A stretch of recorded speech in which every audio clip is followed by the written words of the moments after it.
So the voice, there are 4 components to the voice today, because there can be another million different ways to look at it, okay? But the way I'm going to talk about it today is 4 components. There's the physical voice, which is the instrument itself. This are the tools of my trade.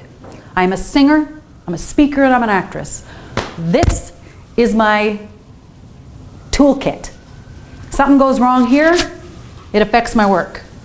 I lose my voice, I can't go on stage. Right? That's the physical aspect. So we're going to do a little bit of physical movement to actually engage and get to know how to take care of it. The physical part of your voice, okay? Physical instrument. And then there's the emotional voice. And that is something where our communities get stuck. I'm going to just say it. All of humanity gets stuck, okay?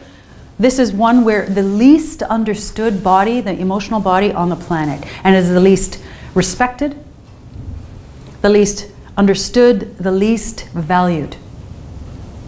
So we're going to change that today, because that's what we're here to do. So in order to be strong speakers, storytellers, your emotions have to be free. They can't be jamming it, because again, that affects your physical body. But your emotions, when you're stuffing your tears, right? No stuffing. You're going to cry. Yeah. You're going to rage.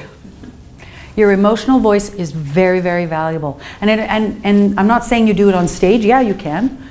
But you, as a speaker and as a storyteller and as a keeper of stories, you have to get to know your emotional voice. You have to get to know your emotions so that your voice is free. Because storytellers, the reason why they're effective in our communities and all over the world, stories and messengers are so good, is because they make us feel something. They make us feel something. And in order for the audience to feel something, the storyteller has to be free emotionally to convey that. Or sometimes they say, I gotta be open so the grandmothers can come through me. Well, if I'm all shut off, who can come through me? No one. So your emotional voice. The third component is your mental voice, or the mental body, the mental voice. And that is the words. That is the structure. That is the message itself.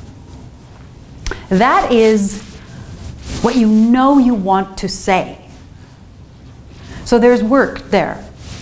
There is the creative part of allowing, and then there's doing the work to make sure that you're not rambling, boring people. Oh, and then I was off over the, oh, and then I went off and, what? You were just so good. Where did you go? You lost me. It's to be an effective speaker is to be a smart speaker.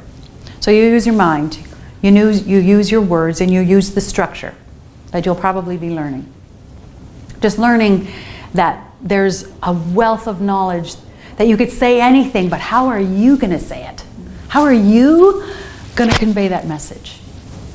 Because no one will do it like you. No one can, no one will, and no one should ever try to be anyone else but themselves.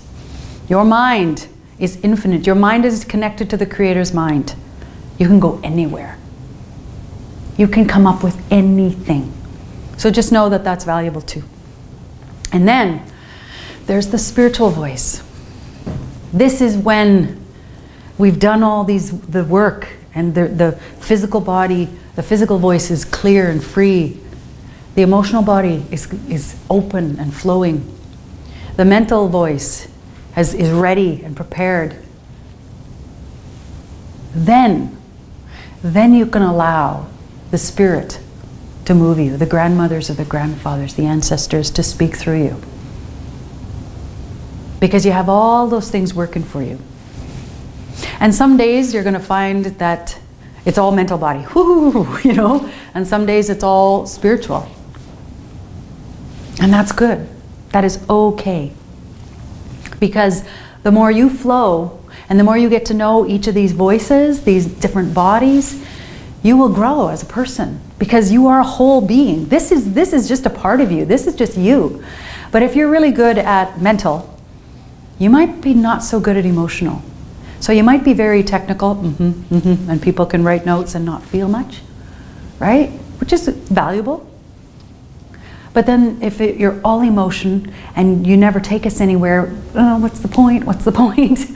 Right? That may not be, you know, which is okay too. You know, you're making people feel, but they wouldn't be able to remember what you said afterwards because you never took it to a point, to a home, bringing us home. So there is room for all of those ways of speaking. But it's up to you to look at yourself as a holistic being. Your voice has many layers to it. And it deserves your attention and your respect. A voice. And the feminine voice. Here we are in this room. The feminine voice is growing. It's rising. As the elders are saying, it is part of my purpose. This is why I'm here today.